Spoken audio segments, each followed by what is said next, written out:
All right, I'd like to welcome you to week 2 of Leadership Across Cultures. I think everybody did a great job this last week on the discussion forums. I really liked the engagement that you had in exploring culture in some of the countries that you want to study.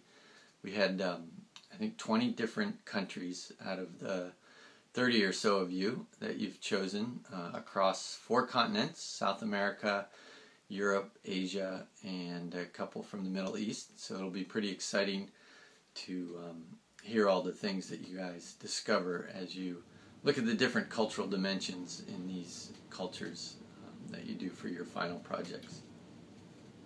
You guys had a chance to take the Cultural Intelligence Survey and get a feel for where you're at as far as understanding the different cultures, and it's really just a chance to assess yourself at the beginning of the course, and then we'll do it again at the end of the course to see if you think you've improved or not.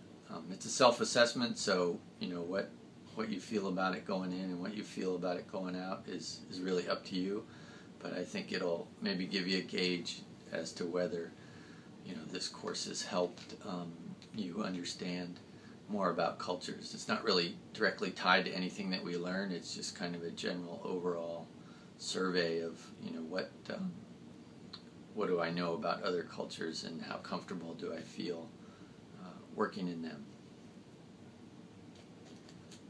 Let's see, now you have a feel for the quizzes. The rest of them will be similar based on the material for each week's module.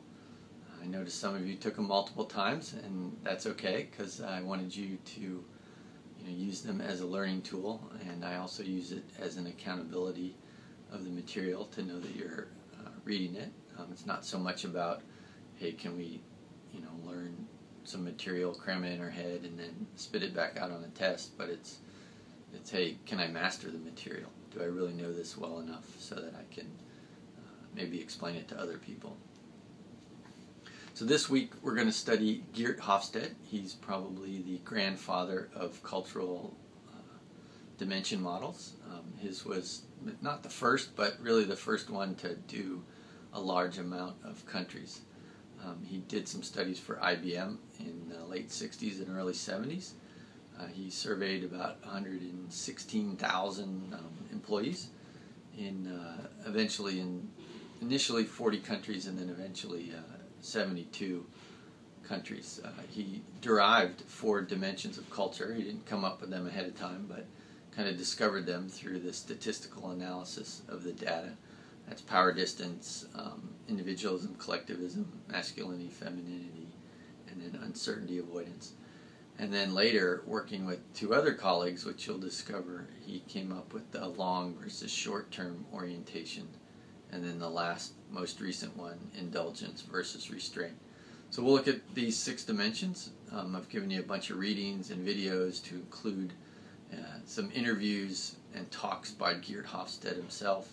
He's Dutch and he's in his 80s now, so his accent's a little thick, but I think you can understand him okay. One of the videos is an interview with his son, which is kind of interesting.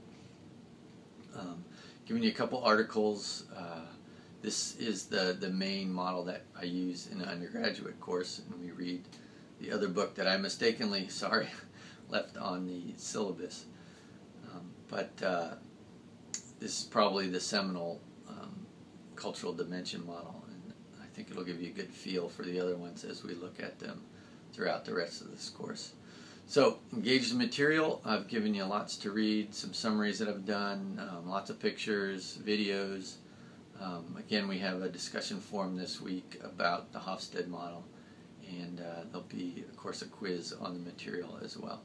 I look forward to reading in the discussion forums all you guys have to say. I've enjoyed it so far, and it sounds like most of you guys are enjoying it too, and I look forward to another great week.